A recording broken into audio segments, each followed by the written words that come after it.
that the record not happening. So you guys all missed out on the coolest The conversation. coolest part of the conversations. Yeah. Um, but yeah, Recap. so yeah, so if you haven't squared your house away, make sure to get emergency communication stuff. The world's about to change in the next year, if not sooner. And definitely over the next 3 to 5, the world's going to change. So that's the recap. But I was just sharing with Tish that I went up to the mountains this last weekend for a disconnect with my dogs and my family. Chopped wood, which is very meditative, very cathartic for me. And I was telling a story about how we were walking through the backwoods and the snow was covering all these briar patches and saw basically wild blackberry bushes just covering the ground like everywhere. And we're walking through the backwoods and my dog didn't wince, didn't whine, didn't act like anything was wrong. We get back to the cabin, he's got bloody feet from all the thorns and everything. And so the realization that my dog is just like me and doesn't know when to stop or quit and just keeps going, like that was ironic. But the first time he was in the snow and he loved it. Normally he's very like wild and wants to bolt. And while we were there, I put him on a 30-foot lead tied to a pillar on the house. And he just chilled. He didn't do anything. He just chilled laying on the snow, just hanging out, sniffed a little bit, but he's now depressed. He doesn't eat. Right? He doesn't eat. He's been back He's like, since. "What'd you do to me? I Yeah. can smell the snow from here." Yeah. He got back. We got back Wednesday morning and he hasn't eaten, but I think once, like reluctantly. And so like something definitely messed him up. I don't know if dogs have depression or not, but if you believe Right. stuff, but definitely something's off. He's been throwing up every once in a while too, so maybe he ate something he shouldn't have, but it was really good. But yeah, so Tish and I, we're gonna plan a smash room, rage room, whatever you want to call it, here in April for our Heroes event. So look forward to that. And then Sovereign Summit registration closed a couple weeks ago. So if you missed out on that, hope to see you at the next one. And then other than that, just business as normal. We had a couple new people in the portal, so welcome. That was really great. I love seeing new faces. So I reached out to them, and if you haven't spoken to me yet, please reach out or post something in the portal, and we'd all love to welcome you. And so today we have what business call? Today's business Call on finance. Yeah. Which is pretty well timed because I don't know if you guys have followed the news at all, and I try to stay away from the news as best as possible, except for the major stuff. But there has been a major development within the finance space in regards to the BCRI. So Russia and China, primarily communist countries, have partnered to create a new type of currency backed by diamonds, gold, and silver, called the BCRI. They've also had Mexico join that. They've had Iran join that. Saudi Arabia has joined that. Most of Africa has joined that. And what that means is that the U.S. currency is being dumped on the global stage. So maybe you don't understand how world economics work, or maybe that's just not something you've put a lot of stock in. But what that basically means is our dollar value historically, for the better part of the last 200 years, has been at the world stage the number one currency to trade in, which means because that was the world stage trade currency, its value was fixed. It really didn't fluctuate too much. Internally, locally, and nationally, it fluctuated because we have the Federal Reserve and they'd pump money into the system and our inflation would go through the roof or whatever. But now, because of the politicians and the ignorance of very terrible economists within our country, they have driven inflation to such a level that on the world stage, economically, our value has dropped so low, nobody wants to trade with it. So with the introduction of BCRI, that means that there's a new currency that's going to be used for trade, which means trading with US dollars with, say, China, Japan, which is where most of our goods come from, with Saudi Arabia, OPEC, in regards to oil, means that our dollar will not go far at all. So we've seen the tertiary early stages of this happening across the grocery stores in the US, where we're seeing, chicken seeds, also known as eggs, out on the free market, ending up at, $30 for 5 dozens, $40 for 5 dozens, which is an 800% increase to chicken egg cost. We're seeing, things like oil go through the roof, going from, $2.50 all the way up to national average of $6.50, which is insanity. That's again another 100%, 200% increase to our cost of living. And a lot of that is being propagated because the Federal Reserve, accompanied with the legislative branch here in the United States, has driven that dollar down by overstimulating the economy. I shouldn't say overstimulating, overflooding the economy with new money, because the value of money, very simple economics, is the less there is, the more value it is, because you have to trade with it. Because if everybody has a dollar, then nobody needs a dollar, therefore it's no longer valuable. And so that's basic economics. That's economics 101. And so what we've seen happening with COVID and with the pandemic and with the way they've locked everything down, what they've done is they've pumped new money into the system, which is reducing the value of a single dollar.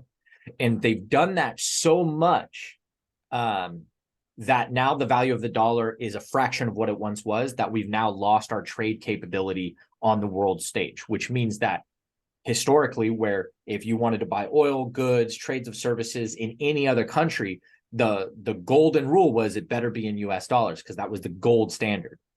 Now, the problem is, and this is just a brief economic lesson for everybody here in the portal so you get a better understanding, is the phrase gold standard came from the idea that our money was originally backed by gold. And it used to say on our money that it was backed by silver note, meaning it was backed by silver or gold. It used to say that. Now what it says is Federal Reserve Bank note, rather than a silver or gold note. So what that means is it's fake money. It's not backed by a tangible, right? And that wouldn't be such a problem if they knew how to manage their inflation, but our economists are retarded and they don't understand basic economics, and they think that they can just play like monopoly money and just give it out for free, and it wasn't going to change. And so now we have this system where the Federal Reserve Bank is a non-elected body managing our finance and money, creating an influx of money, and resource scarcity has gone down, meaning that abundance has gone up, which means it's no longer value, to the degree that the rest of the economic stage, the world trade economy, is saying, well, the US dollar is so cheap now that I don't want to trade with it. I don't want your money anymore. Your money is no good here because it has no value, because everybody and their mom has $100. So you give me $100, I don't give a crap because my money's worth more.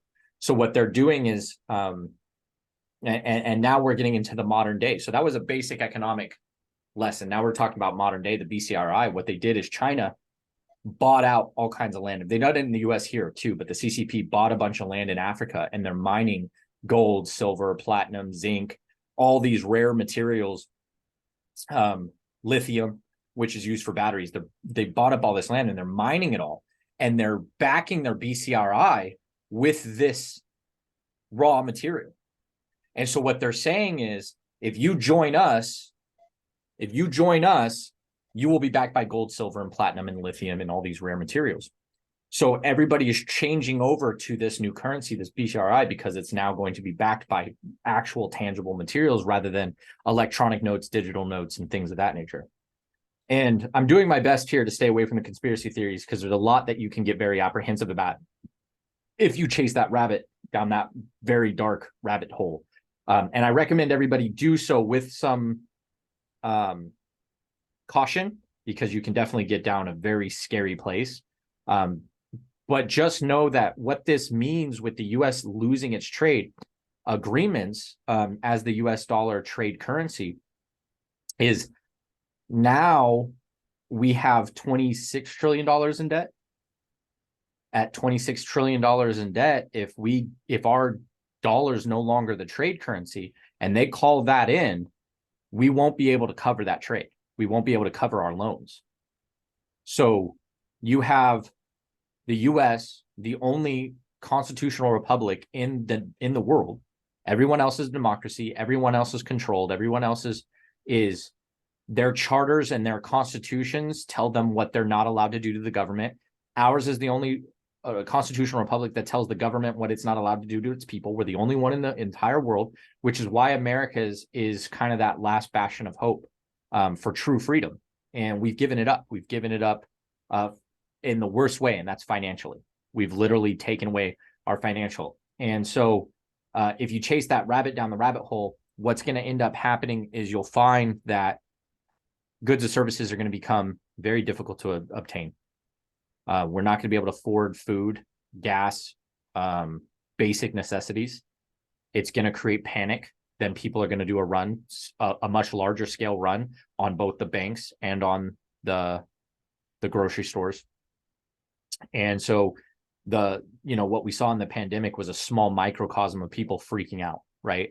And you saw how hard it was to find toilet paper of all things, to find cleaning supplies, to find all these things, right? Think about that on a grand scale, where now we can't afford as a nation to bring in-source stuff to us, meaning we can't pay China because our dollar is not worth it to bring goods in. We can't pay these other countries to come and work for us. We can't pay these other countries to make the products for us at a discount, and therefore goods go straight through the roof, and then they become scarce. And once they become scarce, people start to panic and shit gets weird. I'm going to tell you right now, I've seen it happen in many countries: Venezuela, Cuba, Argentina.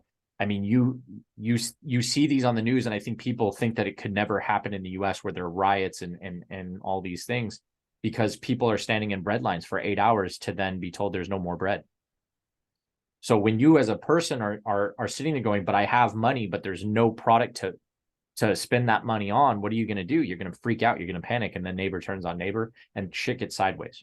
And so I'm bringing this up because whether you watch the news or not, whether you think this is a problem or not, there are many camps of thought who actually believe that it's going to turn into military invasion, where they're going to have paratroopers from China coming in and Russia, blah, blah, blah. And, a lot of the conservatives are like, well, that's why we have 4 million guns in the US and like blah, blah, blah, or 22 million guns in the US. And it's like, it's not going to be like that. They're going to starve you first. They're going to take away your money first. They're going to break your banks. And this is what happened during the Depression. And we can bounce back if we unite. But what we're seeing right now is if you're not prepared for this, you're going to break, because it's going to be, do you eat and follow their rules, or do you starve and stay free, is what they're hoping to accomplish. And so when I talk about finance in this space, when we normally talk about business and things, this is a major event that is taking place that hasn't happened in 200 years. This has not changed in 200 years. And so this is a very scary thing if you're not prepared. And so get prepared. Actually today is perfect. The email that came out today from our newsletter was all about this. It was my list of things you should be doing. As I was talking with Tish before I hit the record button, I went and bought communication devices, CB radios, long-range walkie-talkies, so that I can communicate with my people should they take the cell towers down, right? Because you got to think about what happens when your dollar has no value. Can you afford rent if they don't accept your money? Can you afford cell phone service if they don't accept your money? Can you afford food if they don't accept your money? What if a single loaf of bread goes from 89 cents to $2 a loaf to $8, $12, $25 for a loaf of bread, $100 for a loaf of bread, because the value that the dollar used to carry is now cents on the dollar, right? And the best way to think about this is converting Japanese yen to US dollar. Japanese yen, it's 1,000 yen for a dollar. So they move the decimal, right? That's the conversion rate. Think about that happening to your existing money. A dollar now becomes $1,000. That's the same value of a dollar. Do you have $1,000? And how does that transfer in wealth? And how does that move things around? And how do you convert that? And are you good at bartering? Do you have things, physical, tangible things that you can trade and sell? Do you have bankable skills and services that you can go and trade services for, food, for shelter, for? Because that's a very real possibility. Is it a guarantee? Absolutely not. Absolutely not. There's a lot of things, a lot of safeguards we can have, right, in play. So I'm not saying this to fearmonger or to scare. I'm merely saying we must be prepared. And if we're going to be looking at finances, we're going to be looking at our businesses, we're going to be looking at our families and our tribe. The reality is, when you have a transfer of wealth that's this massive, that hasn't happened in 2 decades, or 2 centuries, I should say, you're looking at a very scary transition period. And the more you prepare now when it's arbitrary, when you can still get around it, the better you're going to be prepared when it's necessary. And so some of the things you can do to safeguard yourself, start investing in gold and silver.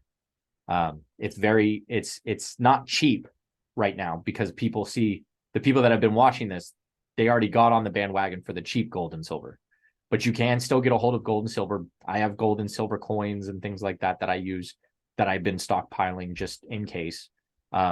Start investing in ammo and getting trained up on weapons, because the reality is those that didn't prepare, once they start to panic and get scared, you're going to see a high increase. You're going to see a sharp increase in home invasion. You're going to see a sharp increase in muggings and robberies. You're going to see, because when people become destitute, when despotism is now really all they have and their back is in a corner, they'll do anything for their family to survive. I can speak personally for myself. My moral system is saved for my inner circle. So when shit hits the fan and it's either my children and my woman and my people eat and versus you won't stop me. I will come and take it. And now we're on jungle rules, right? Strong versus the weak. And I will always be the strong. So now, will I be the strongest? That depends on how much I prepare, right? And again, not fear mongering. These are realities. And as a country, because we have been the superpower, because we have been the financial, pinnacle for so long, I think a lot of people have become inundated with decadence and luxury, and they believe that that's just the way it is. It's an insulated mindset. They're wrapped in bubble wrap. They think that it'll never happen. And because they never think about that never happening, when it happens, they will be the first to crumble because they can't even fathom the idea that it could happen. And so part of this conversation isn't just keeping stuff, getting guns and ammo, having emergency kit, make sure you have food, canned goods, dry goods, things of that nature. Part of this is getting the mindset right. You need to really secure a stable mindset, because like I said, the next year, if not sooner, and the next 3 to 5 years, we're going to see a massive depression, financial depression. We're going to see run on banks again. We're going to see insurance go through the roof. We're going to see systems come online to control those. And you're going to have to make a choice, your freedom or safety, and how that looks. And you're going to have to inundate that mindset. We're going to see a lot of things come into play that people in our generation don't know how to do. And one thing that I would tell you, find people older than you, because there are still people in this generation that were there at the tail end of the Depression or have lived through the Depression that know what it's like to have to fold up the used foil and put it in a drawer, how to save the bacon grease, and how to save the different things so that they can make a dollar stretch, because rations is coming. Rations will be part of that conversation, where you can only get 1 flat of eggs for a family of 4 per 2 weeks, and you got to make that flat of eggs work for that time frame. And so, when we're talking about finance and business, it's about making sure your coffers are filled. But if we take that a step back, why do we fill coffers? It's stability, it's safety, it's protection, it's just sustainability. And so in the scheme of this, this conversation here, I've talked very much like, yes, the BCRI is coming. We have a new OPEC coming out. We have a new system of currency coming out. The American dollar is deflating. The American dollar is losing its value. And that is very much the finance. But on the backside of that is, what are the things of value that those things are buying, right? When you're talking about finance, when you're talking about money, when you're talking about these things, I think we get too hung up on the idea that the dollar, right? Like we no longer connect it physically to a resource and to a value system. We just say the dollar, right? And it's like, that's great, but it's just a piece of paper that we all collectively agree is some exchange of value, right? It's a symbol. It is not really backed by gold. It is not really backed by silver since 1913, when we started the Federal Reserve and we moved it over to the Federal Reserve guarantee. Because you have to understand what the Federal Reserve is. It's us saying your word is good enough that these still hold value. And what have they done over the last 100 years and 200 years is they've tanked the dollar. So we can't trust you anymore. We cannot trust you anymore, because you no longer care about the value of the dollar, to the point where you will introduce $6 trillion in new money. That's not a responsible action by smart economists, by smart and responsible economists. And so now we have to take it a step back and go, well, what would we spend that dollar on? What would we spend that note on? Food, shelter, service, safety, medical. Those are the things you need to start preparing. Whatever you would spend your dollar on, get it done. Start prioritizing the things that are needed for if that dollar to collapse. Like right now, I've talked to my family here. many, many times. Like if the dollar collapses now, great. All of our debt is gone. Which means any money we make is ours. Great. Do we have things in our pocket right now that is good to go? Yes, we do. Why? Because I've prepared it. Do we have the systems in place to survive? Yes, we do, because I've prepared it. Do I have the skills to go up I-80 here, like up the road a little bit, and kill, clean, prepare, and make our food? Yes, I do. Do I have the skills to cultivate a homestead? Yes, I do. Do I have the skills to identify, locate, and create a place to homestead? Yes, I do. Because the world is going to have a different set of rules at that point.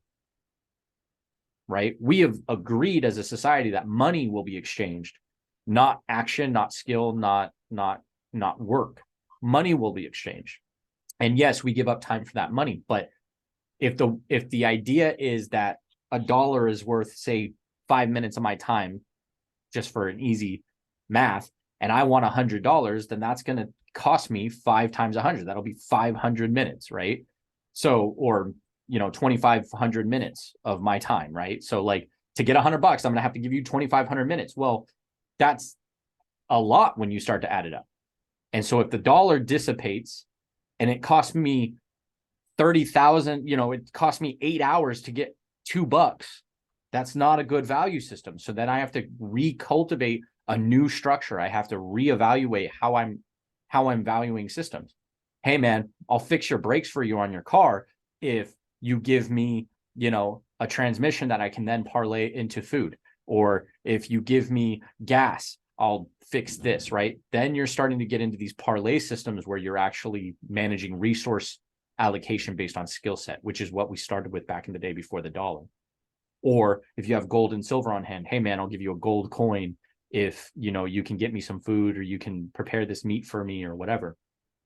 That's where we're headed if we're not careful. And there are still a lot of systems in place. There's a lot of authoritative systems in place that can safeguard us from that moment, but don't put all your eggs in that basket, because it'll be an expensive fault if you do. Like if it does fall apart, you're going to put your family at risk. So continue working, continue making that money. And like, I've heard a lot of people say, take your money out of the banks now. Like I've heard a lot of people say that. I don't know if that's the case, because if that is the case and you want to get your money and there's a run on the banks and you can't get your money, they're just going to collapse the dollar anyway. So it doesn't matter, right? All the people in the Great Depression in the 1920s, 1930s, when they did the run on the banks and they had all the money in their pocket and they had it in their mattresses and all that stuff, it didn't serve them none for shit, because there was no resources to have. They were rationed. So they had all that money, but it wasn't of any value. So who gives a shit? You're going to be like, hey, I'm going to give you $10 for that chicken. They're like, I'd rather have the chicken, bro. $10 ain't worth shit. So you got to think about those value systems and really get down to the brass tacks of like, what are you actually trading value for? If the dollar loses its value, what are you bringing to the table of value?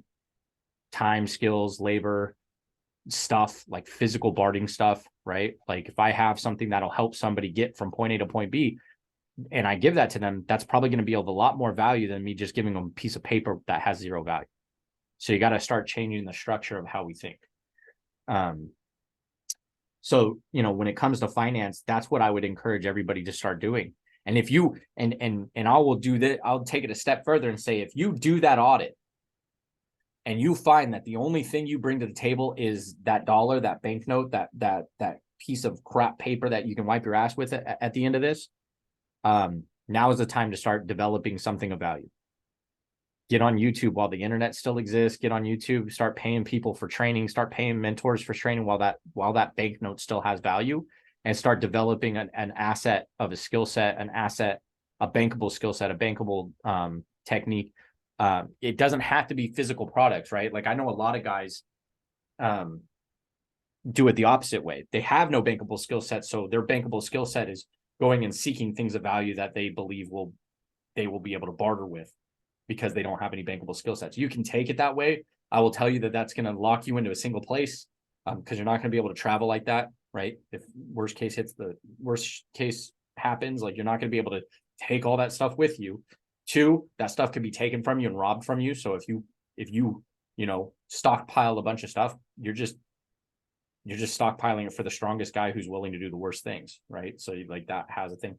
But skill sets, intellect, techniques, things that are bankable, survival, medical, technical, mechanical, culinary, like these are bankable skill sets that will never go out of style no matter what happens to the world around you.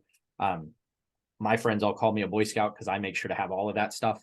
I'm that guy who I don't need to master everything, but I guarantee you I have a skill set that I can plug and play anywhere I go with any group that I'm with, and I will be of value because I've cultivated as many skill sets as I can to a level of proficiency, not expert or master, but at least a level of proficiency where I know within 1 to 2 attempts at it, I'm going to get it perfect, if not masterful, if I keep at it. But at least I know the basics. I know the logic behind it. That's how you're going to safeguard yourself against the coming wave of problems that we're going to see coming from the flattening of the dollar value. It's not going to be found in, oh, I have a stable job. That might change. It's not going to be found in, oh, I have a lot of money in the bank. That'll change, especially with digital currency. They'll literally, if a bank has a run and say your bank note says you have $100,000 in the bank and they can't cover that $100,000, it's monopoly money. It's fake. You don't have $100,000, and all they have to do is beep beep and it's gone. You have zero money. Like, and they can do that. So when things hit the fan, the things that we have held as secure change. And you have to change that mindset as well and realize that don't take anything for granted. It has to be something you can hold on to and be tangible in order for it to carry value. And start preparing now. Don't wait for the BCRI to really kick in. Don't wait for the American dollar to completely collapse. Don't wait for, violence to find your doorstep to start training. Because as I said to Tish when we first started the call, and I can't remember if it was during the recording, I'm a firm believer in once the war drums beat, it's too late. Don't wait for worst case scenarios. And it doesn't have to be war in the sense of violence. It doesn't have to be war in the sense of somebody invading or trying to take your stuff. But war is here. The war for your survival is here. And it's found in the way of how far our dollar goes. It's found in the way of our politics. It's found in the way of our global position as an entity. And militarily, nobody can touch the US. The amount of things that we have militarily, combatively, both in regards to training as well as weaponry, is unmatched. We could literally go toe to toe with the entire world and still have leftover weaponry. That is where we've made our bread and butter as a nation. We are a war tribe. Don't let anybody convince you otherwise. The US is a war tribe.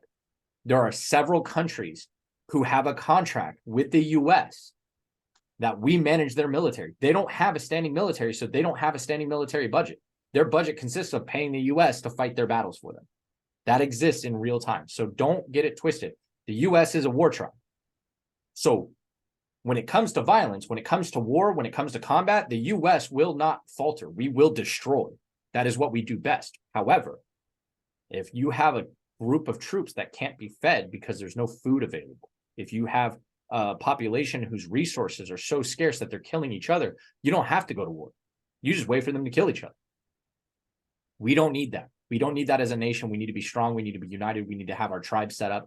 We need to be ready for the worst case scenario so that when war should find us, should it ever occur, should they ever get froggy and try and jump with us, we are fed, we are sustained, we are united, and we will destroy and decimate anybody that comes at us. But that starts at home. That starts with you understanding where we're going. That starts with you understanding where you stand, what your assets are, what your liabilities are, and squaring their way before that comes and reaches our shores. And so when it comes to finance, start looking at value over cost. And I think a lot of people struggle with this because of the way that our society has been. It's been so decadent and luxurious. Cost is more important than value, right? We'll go and spend hundreds of thousands of dollars on a car that'll sit in our driveway and we never drive it because it's cool to have. Well, that's not value, that's cost. And it comes with status, but it's not valuable for you, right?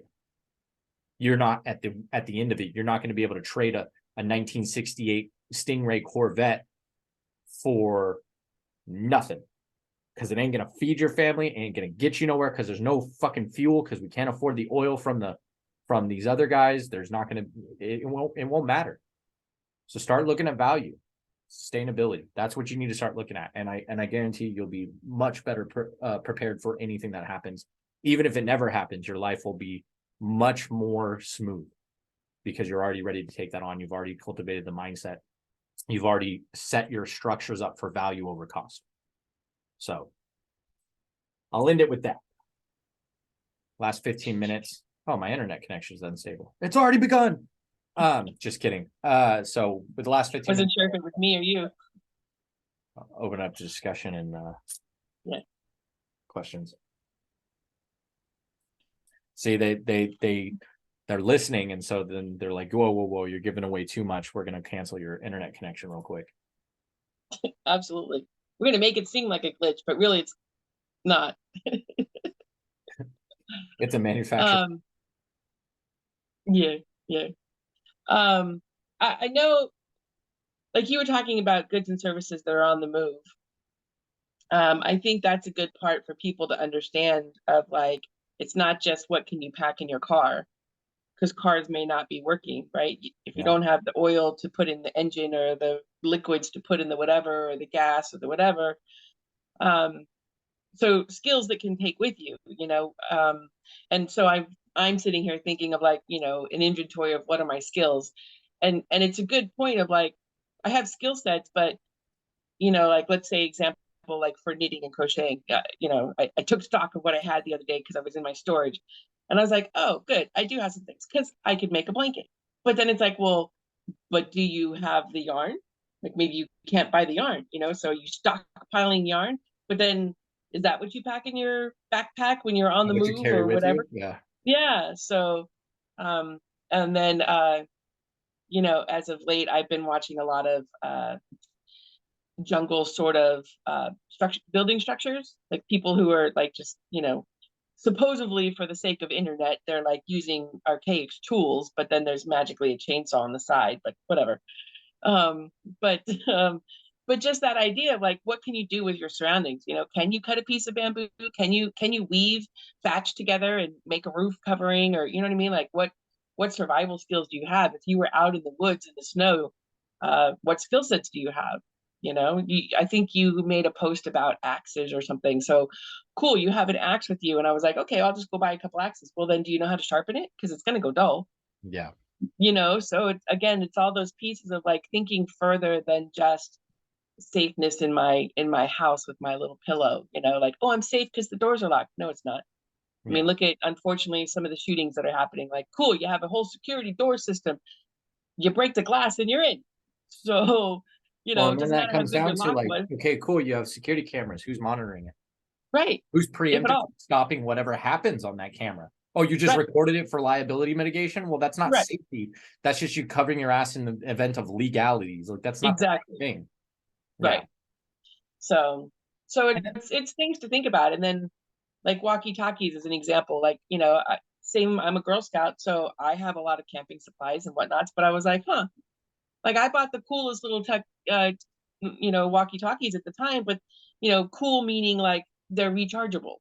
Yeah. You plug them in and they're rechargeable.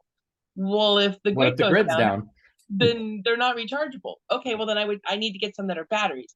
Okay, well, you don't have batteries because your dollar doesn't buy anything anymore. Are you spending that little bit of resource on a battery? Maybe, but maybe not. Maybe they're not available. So it's just, again, you said like a dark rabbit hole that you can go down.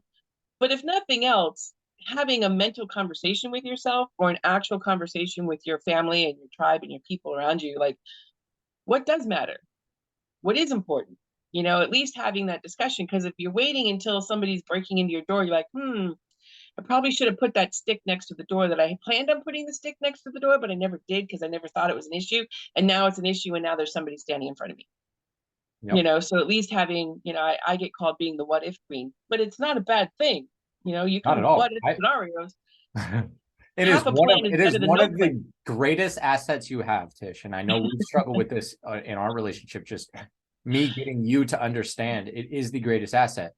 The problem is, to your point, if you're auditing and you have a what if queen, but your ego is too big to actually assess, like humility is a skill set that is going to serve you in the greatest of efforts. Because if you have somebody like a Tish who is a what if queen, not a naysayer, these are different.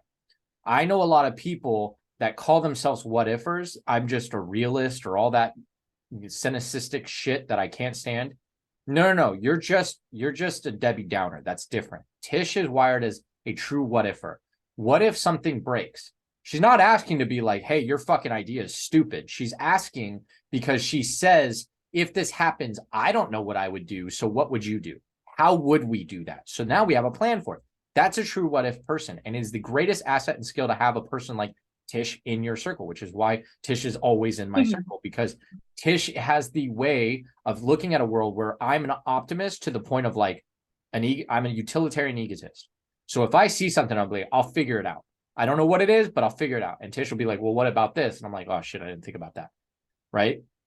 Like, for instance, I have a bunch of yarn. Do I stockpile yarn? Would I carry yarn? Fuck yeah, you can carry yarn. 1, it's an insulator. 2, it's a great spark kindler, so you could use that for fire. 3, great trade. Like, if I needed food and somebody's freezing to death, but they have a rabbit, like, I could give them a little jacket or a little fucking like sweater and they'd be good to go, and I could get a rabbit for food. Like, these are things where, like, if you play that what if, like Tish is saying, that audit system, like, don't downplay people like that.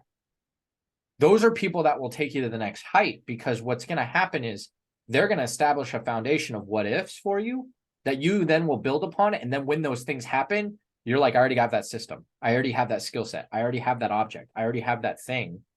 Versus the person's like, that'll never work. That's not a what if person. Don't let anybody tell you they're a realist or, you know, what if person. If they're saying like, that'll never work. You have a solution? No, it just won't work. Well, then you're just an asshole. Like, you're just an asshole. That's different. Like, but if you're asking me how I would solve it, then 2 things are happening there. 1, you care enough to wonder. And 2, you think I'm capable of solving it. If you cannot store your ego to see those 2 things, you're going to die anyway. So don't even worry about the people you have in your circle. You're just not going to be equipped. Yeah. That's just the reality of it. It's a stark reality, but it is a reality. And it's one of the reasons that I have really harped on people for the idea of, to your point, Tish, mindset, right? I coined egotistical utilitarian as a cycle. My ego feeds my ability to know I'm capable of learning the utility. My utility checks my ego to let me know when I'm not going to be good enough. You do that over and over again, and eventually the audit system becomes this system of like, yeah, I'm fucking capable, but I also know that if I try and fight a grizzly, I'm not coming out on top. But I also am not going to back down from a grizzly trying to kill my family. So that's where those 2 systems serve. I'm egotistical to know that I can give my friends and my family time to get away, and I may come out on top holding my guts, but I may live because I'm strong enough and I've done the skills to triage. But I also know enough about grizzlies to stay the fuck away from grizzlies. Right. So it's this system that we have to have. And when we're talking about, to your point, Tish, like if we're talking about auditing that thing, right, you need to be 1000% honest with yourself. Because, and I see this with guys and they're fucking talking heads. And I was just venting to Sophie about this the other day when I was outside. I was so pissed off. I think most men are pathetic. I'm going to be completely honest here. I think most men are pathetic. I think most men spend too much time playing heroes in their video games and watching movies and placing themselves in this position of seeing themselves in somebody that they don't take enough time to actually implement. And so they just end up being these arrogant asshats who think that they know stuff that they don't actually know anecdotally, they only know theoretically. And so when they get challenged, they know they've never actually done it. They know internally that they anecdotally don't have any proof. So when they have somebody like a Tish say, what if this, they immediately feel attacked and small because they didn't spend enough time going through the rite of passage of testing their theories and humbling their ego enough in the real world. And I've, as I'm getting older and I'm spending more time in social media and I'm trying to build heroes out, my patience with these type of individuals is dwindling to a point of non-existence because they're all talk. Like the thing about me is if I tell you I can do something, it's not because I read it in a manuscript once. It's because I read it, then I went and tried it, and I found the little things that are not right about it, and I know exactly what's going to happen, right? Like I may tell you, and this is an example from this last weekend, I know how to build a fire. I know 12 different ways to build a fire. I know the basic foundational principles of building a fire. It took me 45 minutes to get a working, roaring fire in the snow at 3,200 feet elevation. And I can tell you exactly why it took that long. And I can tell you exactly what I did wrong the first 40 minutes and how I fixed it. Because as I went through it, the thing people don't tell you is even if you think you can build a fire, fire is a fickle bitch. She will fucking kick you in the teeth for hours if you're not careful. Because elevation matters, because oxygen levels are necessary in order to have a good fire. Fuel needs to be dry. It needs to be not damp. The air needs to be less damp. You need to have fuel for it in different stages. And even if you have all those things, if it's just a little off, it's going to take fucking forever to catch. And I just didn't have enough dry kindling. I had perfect amount of dry long burn, dry medium burn, but the kindling I had was so wet that it wouldn't catch. And it wasn't wet to the touch. It was just, I was in a snowy area. So it was humid. There's moisture in the air. And I'm at a higher elevation, which means more oxygen is necessary than what's in the air than if I was on a plateau or on a plane down in lower elevation. So you didn't have a flint starter? Oh, so I don't have it on me, but you know what I had? This really cool person went to the Grand Canyon once and bought me this carabiner with a flint click, and she's on this call and I'm talking to her right now. And I had that on my keys, but I also had matches and a long candle lighter. So I had fire. But even with fire on demand, I couldn't get a fire going. Think about if I had to do a friction burn fire, or if I had to do a flint and steel fire, or if I had to do two rocks together fire, like it would have been hours before I could get a fire done. And this is the reality. I'll attest to that too. I had a fire. It took me an hour. We were camping with the Girl Scouts, and in our camp, we had a large camp. The challenge was everybody was to make their own breakfast. It took us an hour because it was raining, because it was damp, because we weren't allowed to like truly forage our forest because it's our camp. But it took us an hour. We made our breakfast. We boiled eggs, made our breakfast, made it down to the mess hall where everybody had failed on their attempts of making fire.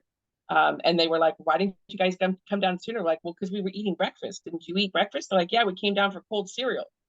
Like, oh, well, I mean, we stayed with it. We got a fire. And it paid off. Eggs for like 18 people. So, but to that point, you know, sometimes no matter what your scenario is, sometimes it's just grit and determination to stay with it and try to get the right things involved so that you can get a fire going.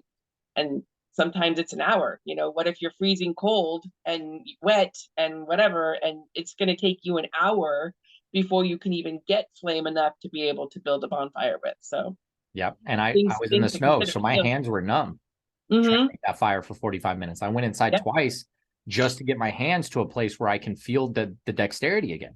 Yeah. And so the reason we bring up these stories, and I'm glad that you added your own, Tish, is like stealing that mindset. And you need to check the ego, because when I was building the fire, my girl was like, don't spend so much time on it. Like, don't worry about it. It was like, no, I told you I can make a fire. And if I walk in and I told you I did everything, but it still didn't work, then I don't know how to make a fire. Right. I refused to quit until I had a fire. Did it take longer? Yeah, because that's what it takes. But for me, it's more important that my people know that I know what I'm talking about. It isn't just me sitting, because there are a lot of people who sit back and speak esoterically and they never prove it, right? Like I recently made a post on social media about how while it's great that everybody has a platform and everybody gets to have an opinion and people can write a book within a few hours and publish it, and there's a lot to be said about the dwindling requirement for authority. You don't have to prove you know anything. You just get to, if you wrote it, that's authority. And so in order to get really good information, cream does rise to the top. But in order for the bad stuff to matriculate down, when there's a lot more bad stuff, you end up having to sort through a lot of crap to get to good information. And so we've talked about it before, Tish. Like one of the biggest hurdles that we have as a company with Heroes is we are the ones who are focusing to give you the skills that will actually work. But that also means that it's the stuff people don't want to hear. Like, it takes an hour to build a fire if you're really doing it right, because no matter how skilled you are, all of the elements, all the variables in a real world scenario, people don't want to hear that. They want to know how to do it in 5 minutes. It's like, With a I can dare charcoal you. lighter and dry wood that's been aged for a year. Cool. Exactly. You can Yeah. start a fire, absolutely. Yeah. Or maybe you can't when you actually need to.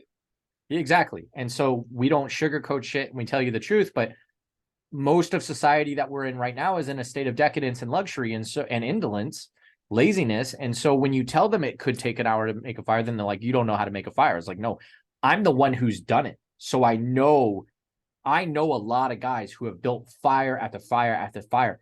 And I don't have that much experience. And it still takes them 20 to 30 minutes to get a fire going with all perfect blue sky thinking. And they tell me it takes 30 minutes and I haven't practiced. It takes me 45. I'm on par. That's the way I look at it. I don't practice all that much and I got 45 and they do it all the time. They do 20, 30 minutes. I'm on par. Right. See, that's because I have the humility to realize that what we read in our books and what we see on the internet and what we see in these gurus, these talking heads, it's not real. It's just enticement. It's a baited hook. And then once they have you, then they shame you into feeling bad, like it's your fault. I'm not going to do that to our people, our community, our tribe. We're going to look at it realistically. Tish, to cook 8 eggs for 18 people, which is a lot of fucking eggs, you need a pretty massive fire for quite a bit of time.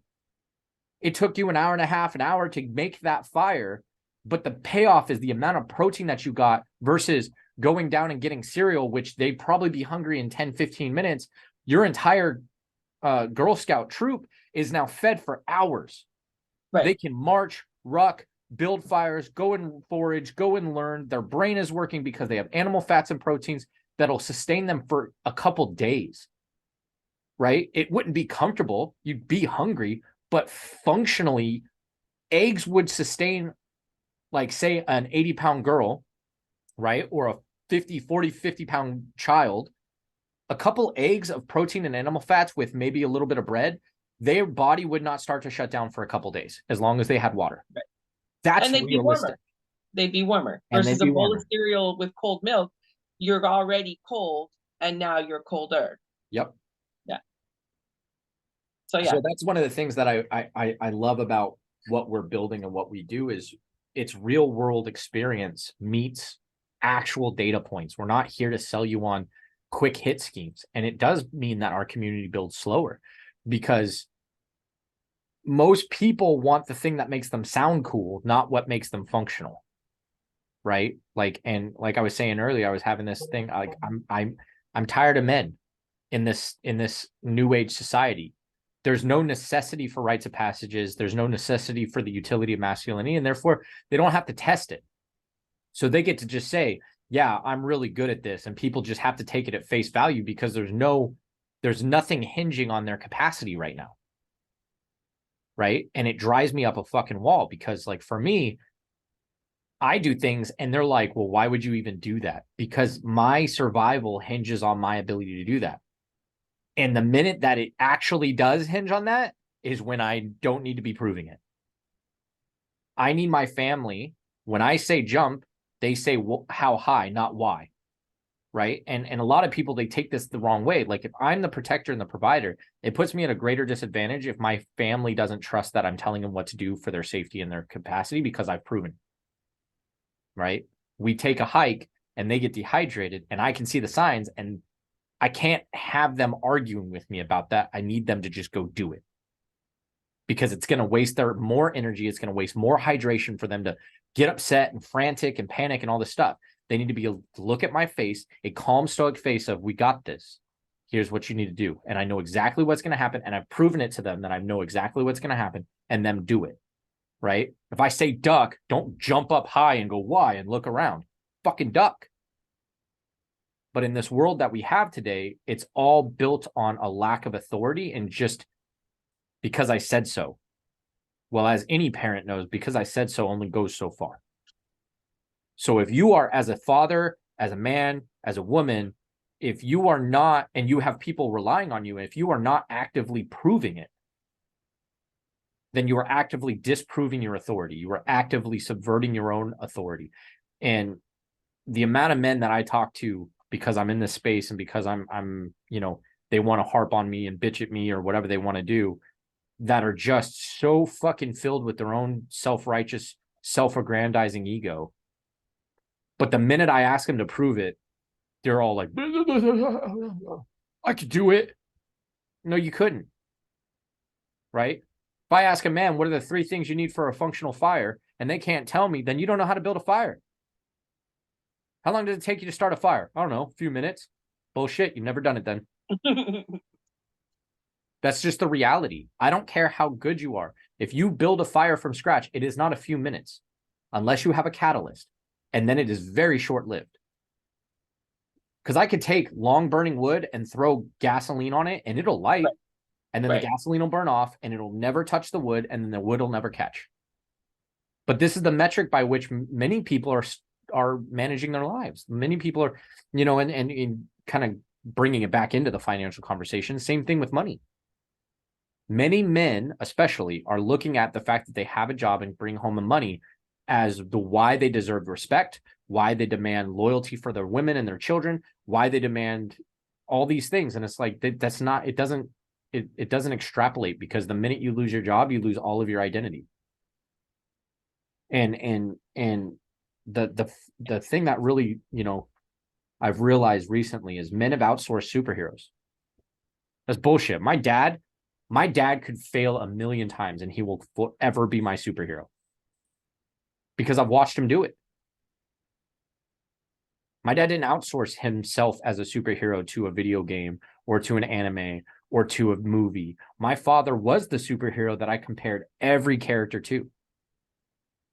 And they always fell short because my dad was there. My dad was real. And I'm watching a lot of men opt out of being a superhero because they don't want the responsibility. They consider watching their own children babysitting, which is the stupidest shit in the world. That's your child. You're not babysitting. You're watching your fucking kid. It's your job. You should be guiding them. And again, this is, dovetailing and parlaying a lot of conversations here. But the reality is, when it comes to that time, when your leadership is required, you don't want to leave any doubt on the table. Because I can tell you from experience, when life and death is at your doorstep, it is the split-second decisions that decide whether or not you walk away unscathed or you die then and there. Split second. And if there's any doubt in your people's mind that you don't know what the fuck you're doing, somebody is going to get hurt or dead. So when it is arbitrary, that is when you cultivate those systems. And it isn't, well, I have a great job, so I demand respect. It's no. Here's what I'm doing to prepare us. Here's what I'm doing to make sure that we're good. Here's what I'm doing, and tell them, show them, and instill it in them. This is why we do what we do. And if you don't like it, tell me why, and I'll explain why that doesn't track. Check the egos, man. Like, fucking put yourself in a position to be excellent. Don't just talk about being excellent. Put yourself in positions where you have to actually be excellent. I paid for manual labor. That's what I did. I paid to go to a cabin to be the one who took care of fucking everything because it was out of our normal. It was putting me in a position to lead. It was putting me in a position to prove. I see a lot of guys doing an all-inclusive resort vacation for them and their families, and they put their kids in a babysitter kids club thing, and them and their women go, and we deserve this. No, you don't. You're just creating arbitrary systems that ensure your lack of success. Now, I'm not saying that's bad. You can do that. But if that's all you do, or all you know how to do, all you know how to do is shirk responsibility, or pay for somebody. I mean, it's that piece of, like, you have the opportunity to learn and continue to learn, and you can still have fun. I'm sure you and your family had fun. I had a blast. I laughed and smiled so hard the whole time. Awesome. But it's that piece of, if you're always in the decadence place, your idea of a vacation is to go have even more relaxation than the comfort of your own home, then when are you building your skills? So yeah, that piece of, yeah, you can take your family and go and have fun. and you can learn some things. Have your kids do some things, have your woman do some things. Like, it's that piece of opportunity again, the what ifs, like, let's go to the woods and be in the cabin. Cool, sounds great. Does it have electricity? Does it have heat? Does it have a path to the grocery store? Is there blah blah blah? Is the road paved? Okay. Or could you be like, well, yeah, but we'll make it work. We know how to make some food. We can cook in an iron skillet. We can chop wood. We can whatever. So, taking that back to resources and financials and preparing for what can you do with as minimal as possible. How can you still provide for yourself? You only had a backpack. What do you need in that backpack to survive? Best game in the world is worst case scenario. Yeah. And the thing is, if you change your perspective, because I think I talk about this a lot, and Tish knows it's one of the things that I have a pet peeve for fear. I hate people that are fucking scared of everything. I hate people that just, they look at the world and they're just scared. They've been scared their whole lives, and they think that that's just the way the world is. And it's 99% of the problems that we have are built on fear. Individually, socially, like if you change your parameters to look at things courageously, then logic replaces fear. Because in order to be courageous, you have to be logical. You have to see things as they are, not as you want them to be, and or what they could be at worst case. And so if you change that parameter to live courageously, then what if and worst case scenarios become games? They become fun, right? Like, how do I make that work? As opposed to what most people in scarcity and fear mindsets look at it and they're like, they panic, right? COVID, the pandemic, that's a perfect example. They never played what if. And so what did they do? They went and grabbed 80 fucking rolls of toilet paper. Well, you have one or two people in your house. Do you really need 80 fucking rolls of toilet paper for even a year? How much do you shit, bro? You don't know, right? You don't know because you've never played what if. You've never done the work. And so it's not a game you play. And so now it's completely illogical. It's a fear-based reaction. And therefore, and I've talked about this a lot too, is like, there's only two types of systems that we talk to ourselves in: empowering and disempowering. Those are the only two systems we have.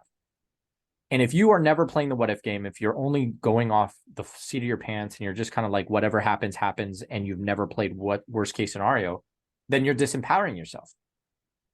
Because what you're doing is you're relegating yourself to fear, because when that happens, you will be in a place of unknown, and in unknown, we get scared. You've never played the mental game of what if, and you've never played the worst case scenario. You find yourself in a state of fear, and then you make mistakes. And then you do stuff that you wouldn't really do, like buying 80 rolls of fucking toilet paper. Like, no logical person went out and fucking stockpiled toilet paper. Not at 80 rolls for a fucking family, right?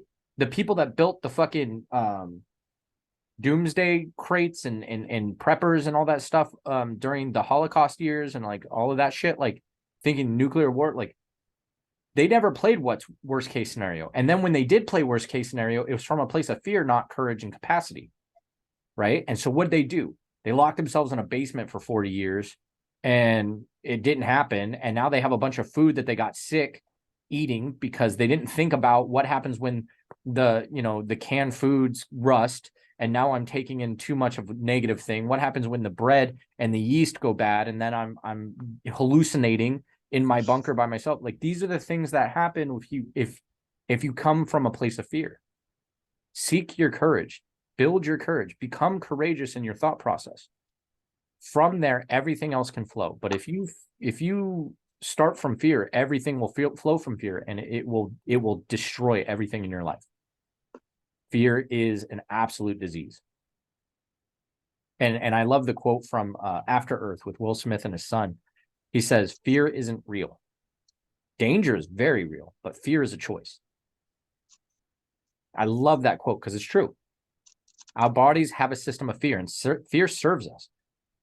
But if we don't control our fear, if we don't mechanize our fear, if we do not create a system by which we're empowering ourselves with the fear, because fear can do amazing things. It can increase our adrenal response. It can make us faster, stronger, more acute with our senses, think more quickly, feel less pain. This is what fear does for us. This is the system of evolutionary fear that helps us.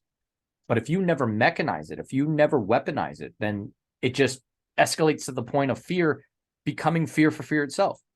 Your heart beats a little faster, and now you're scared you're going to die because your heart's beating too fast. So then your heart beats even faster because you just pumped a bunch of adrenaline in there because you're fearing. This is how the system works. This is how propaganda works. This is how shame cycles work. This is how victimhood works. This is how government collapses work, how authoritarian regimes work. They're all mechanisms of fear structures. If you can fix your fear and approach things logically and courageously, you become a fucking weapon. So fucking dangerous. Nobody can fuck with you. But if you don't, you become a victim and a slave. On that note. Yeah, I'll step down off my soapbox 15 minutes later. Well, thank you, everybody. Because we didn't have the recording, we're probably right at about an hour, but. Oh, yeah. Yeah, probably. Yeah, you're right. Okay. Yeah. See, we planned that. That was us playing worst case scenario. That's all that was. Absolutely. Well, what thank happens you so when much. the video glitches? Right. Yeah. Thank you so much. Thank you. And if you're in the portal and you're catching this after, and you have any questions, you can post right underneath it. You can reach out to any of us and we'll be happy to help. And we'll see you in the portal. Sounds good. Stay dangerous.